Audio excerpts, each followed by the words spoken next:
Hello, and welcome to the second pre record for Britain, a Racial Nation. Apologies that it's a day later than I said it would be. This week has been absolutely mad, but I do apologise because I said it would be out yesterday.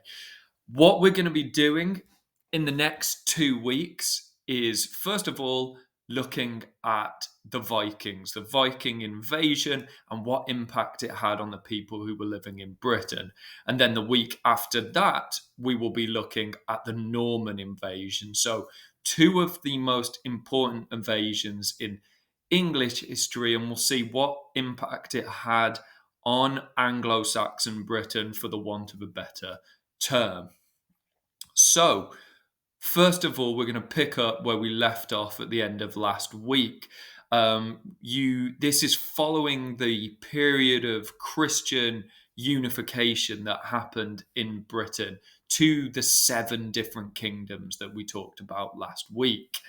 And I'm just going to give you a little background into what was happening before the Vikings completely took control of England. So, what you get in the 790s towards the mid ninth century is increased attacks on the coastal regions of Britain by Scandinavian groups, mainly from Denmark and Norway, but also from Sweden and Finland.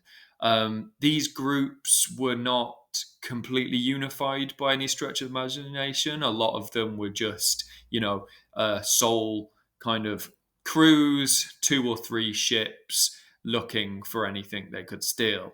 And what you get is, because the Christian mission had been so successful in England, you get a lot of wealthy churches on the coast of England and on islands just off the coast of England.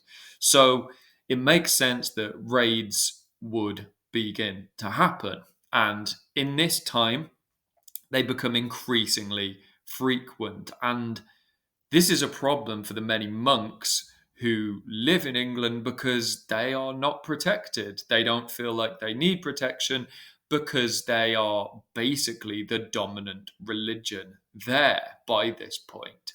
The first recorded account we have of a Viking raid taking place in England is when three Norse ships raid the Isle of Portland, which is off the coast of Wessex.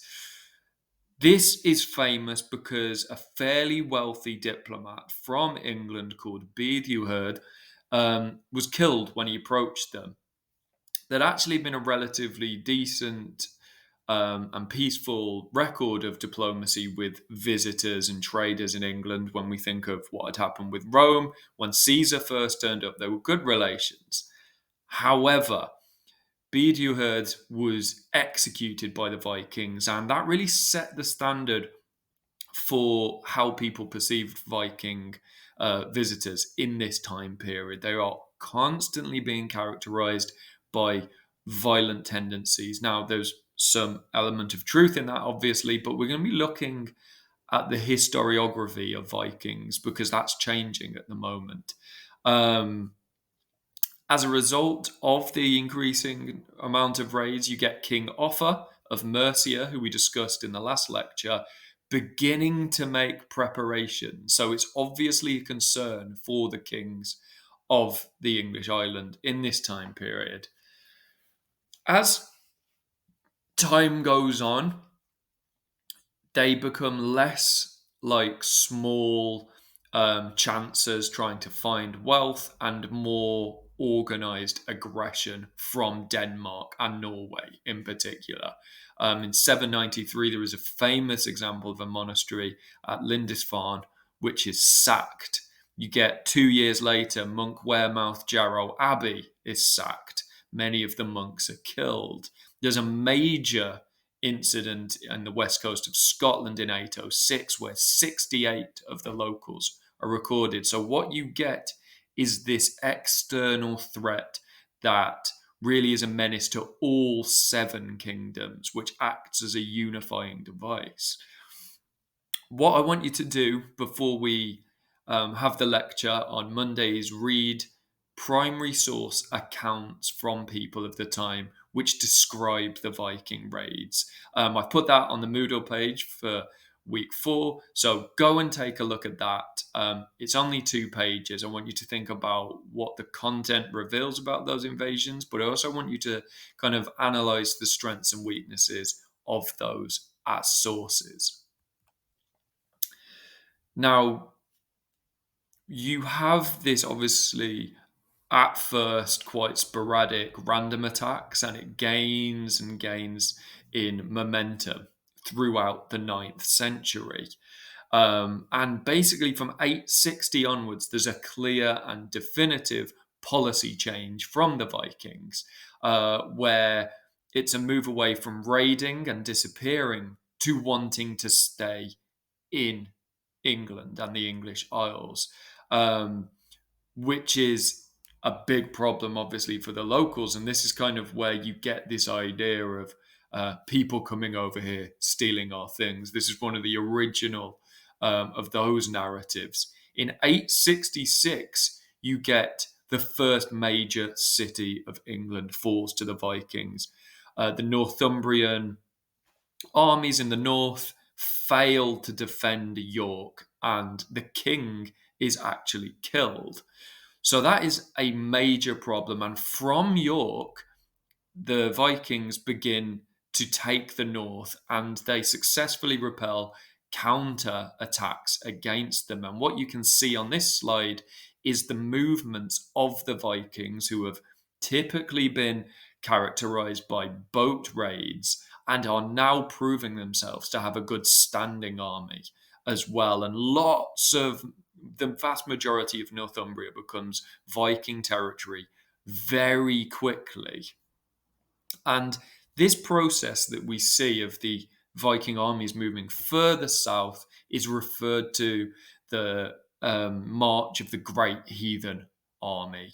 And this takes place over 14 years, and every single kingdom struggles to deal with them. Large parts of Mercia that had originally been the powerhouse of the Heptarchy is all of a sudden its authority is undermined. The East Anglian kings pay them huge amounts of money and give horses and weapons to the Vikings to deter them from taking land in East Anglia. So, and you get this cultural shift taking place all of a sudden as well, in that large parts of the country get to be ruled under something called Danelaw, which is something that I'm going to ask you about in the lecture. So make sure you know what that is. What are the key features of Danelaw, and how is it different from how the people of England have been living before that?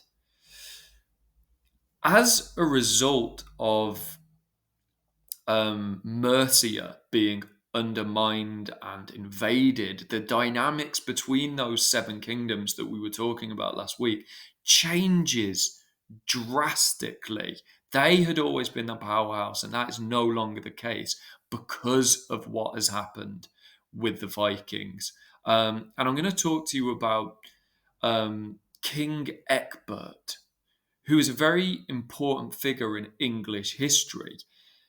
He had a fairly underwhelming start to his reign, in the sense that King Offa, who we spoke about already, and I've mentioned in this talk already as well, was the king of the small kingdom of Kent, which I really brushed over quickly last week because it wasn't that important.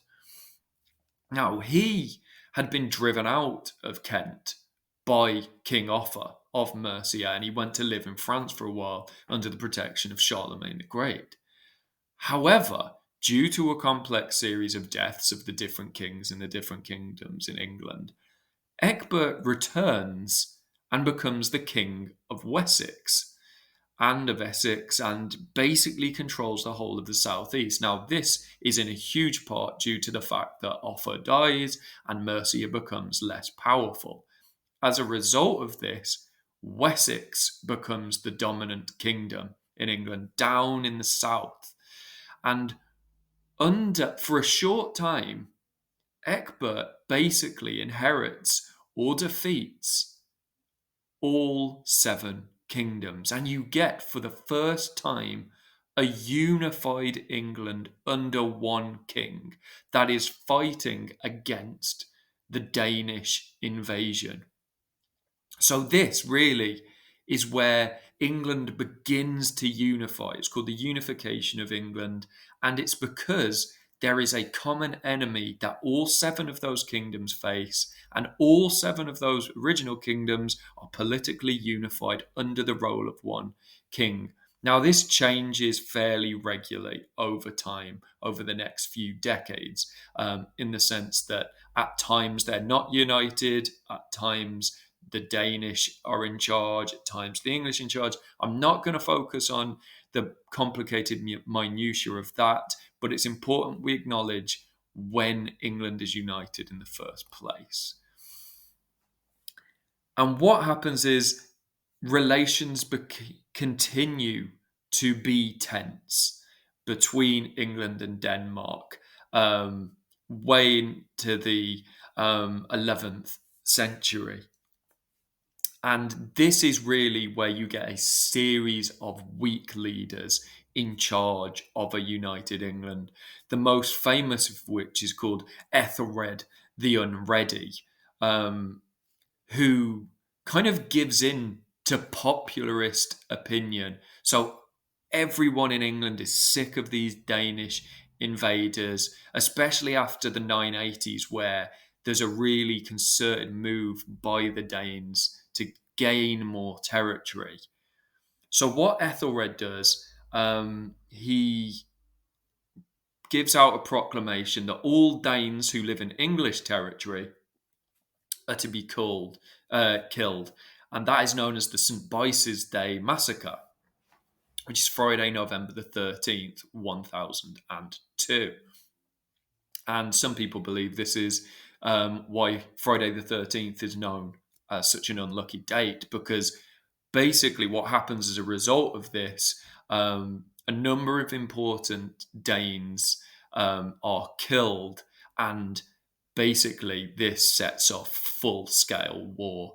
And what happens is the Danes begin a full-scale invasion. They're backed by Swedish mercenaries, Norwegian mercenaries, and as a result of the overwhelming and unified Scandinavian force, Denmark, backed by the other countries, takes over the entirety of England. And this begins hundreds of years where the country is, as a whole, it's no longer divided, it's unified, and is run by foreign leaders.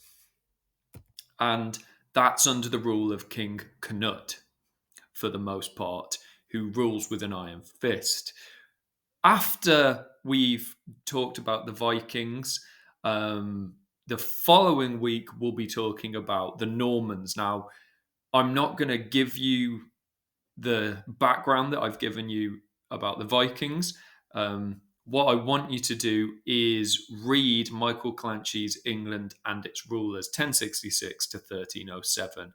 And you definitely need to read the chapters on the Normans to give you the background to be able to participate in the seminar. You'll know some of the classic Norman history, such as the invasion of 1066, but read what else he's talking about. And it'd be really useful to read the previous chapter before the Normans, which is called England's Place in Europe. This discusses ideas about ethnicity, race, and English identity. So that's 2 chapters, but I've given you plenty of time to read it. So make sure you read the primary material on the Viking invasions for Monday, and then those 2 chapters for the following week. And I look forward to discussing these 2 really interesting and formative periods of English history in the seminars. Thank you.